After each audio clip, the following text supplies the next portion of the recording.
You walk into a room of strangers and feel a subtle current tugging at you, a silent invitation to blend in, nod along, silence your doubts, laugh at the right jokes, even if you don't get them. You think you're just being polite. But what actually happens, Nietzsche argues, is something far more dangerous.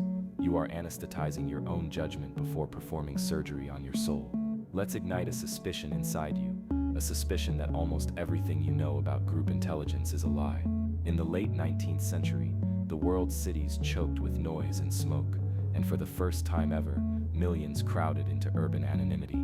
Old religious authorities withered, and yet, anxiety soared.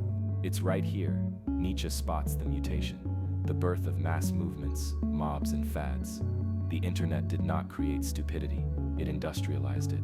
If you paused and actually listened to yourself, would you trust your group chat more than your own judgment at 3 a.m.? This question isn't trivial. It's the heartbeat of herd psychology. You're told everywhere that crowds are wise, that consensus equals safety, that networking is the lever of all progress. But look closer. History is a minefield exploding with evidence to the contrary. Witch hunts, tulip manias, markets caught in frenzies, now multiplied in digital flash mobs, where likes replace thought and virtue is gamified. Herd psychology is not some relic of pitchfork mobs. Nietzsche defines it as the learned, almost reflexive surrender of your autonomy to the fluctuating will of the majority, believing that individuality is danger and obscurity is protection. Herd thinking whispers dissolve yourself and the world will spare you. It's the anesthesia before the surgery of self-undoing. You might object, aren't crowds sometimes wiser than individuals? Isn't consensus a progress engine? Nietzsche's retort is not that all groups are always stupid or cruel. He's far more surgical.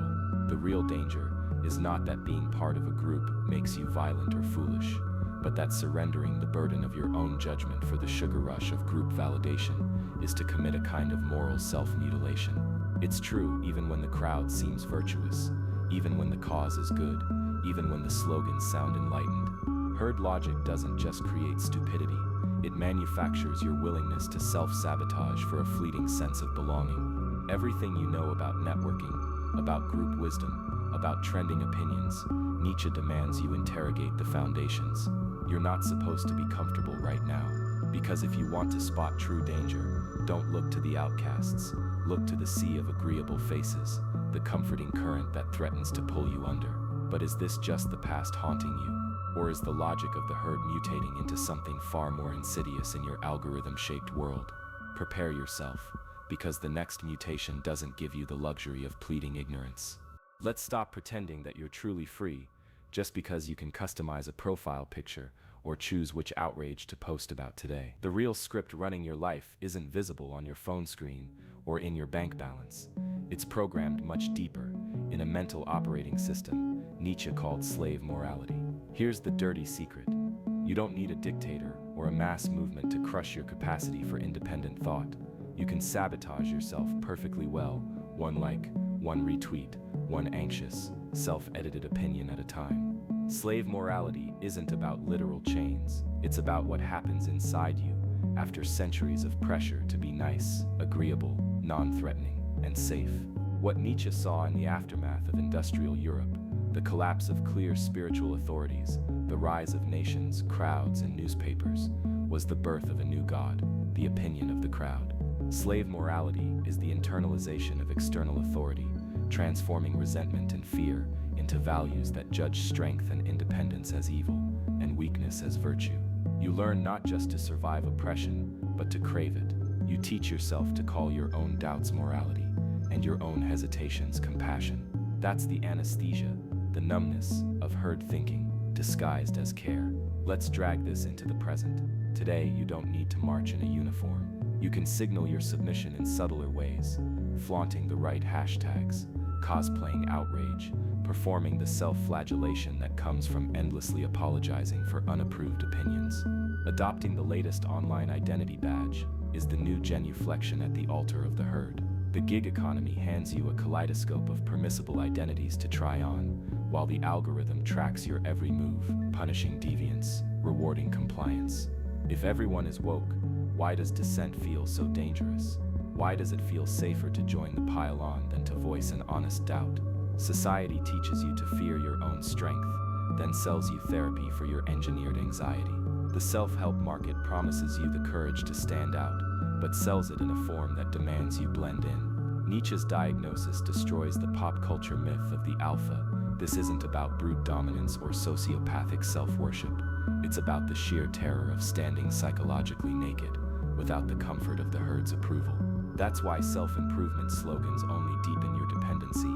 They don't cure it. Slave morality is the velvet rope that divides the dance floor of life into spectators and real dancers.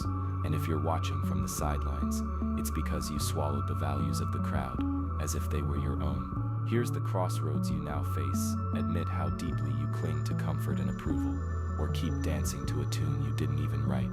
But don't kid yourself, the next step is going to hurt. Because breaking the cycle means sacrificing the sweet poison of belonging for the sharp taste of real self-overcoming. What would it mean to rewrite these values from the inside out? You think you're an individual. You scroll, you post, you argue, you virtue signal, all under the comforting delusion that these gestures are yours and yours alone. But here's the crack in your identity.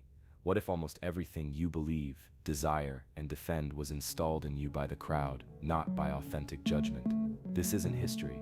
This is the psychological operating system you're running right now, in the 2020s. Your opinions, your suspicions, even your moral outrage, they hum like background noise, suspiciously in tune with whatever tribe or timeline you frequent. This is not a modern conspiracy. The roots of this psychic trap go deep, back to late 19th century Europe. Imagine industrial cities choking on coal smoke, old cathedrals emptying out, the sacred replaced by mass-produced newspapers and factories. Nietzsche saw a dangerous new beast evolving, the herd. With the fading of religious authority, multitudes drifted without a compass. Nationalist crowds and ideological mobs formed, craving identity in a world spinning apart. Herd psychology was born, not just conformity, but a subtle, slow-motion suicide of independent thought. Now, leap forward to your life. Smartphones bombard you with algorithmic news feeds. You pride yourself on being enlightened, but your moral impulses are curated by invisible systems. Cancel culture, viral hashtags, eco-anxiety, performative outrage, each is a cloud, and you are the lightning, controlled from above. The crowd doesn't just demand obedience, it demands you internalize its preferences and call them your own. Here comes the uncomfortable pivot. Has your education immunized you from herd stupidity, or has it refined your self-delusion to the point where you mistake polished groupthink for critical thinking? Nietzsche would say, most of what you call your soul is camouflage, custom-tailored to avoid standing out or bearing the cost of real dissent. You have inherited the blueprint of slave morality, a worldview dedicated to safety and belonging, allergic to risk or intellectual solitude. This is not just someone else's crisis. The ancient, comforting need to belong has colonized your convictions, shaping you into exactly the kind of self-sabotaging, comfort-seeking creature Nietzsche warned about. As the herd mutates from dusty city plazas to digital screens, you have adapted too, becoming efficient, adaptive, and complicit in your own mediocrity. But what if that complicity wasn't accidental at all? What if, deeper still, you needed the herd to protect you from yourself? Prepare yourself. The next step isn't reassuring, it's psychological demolition.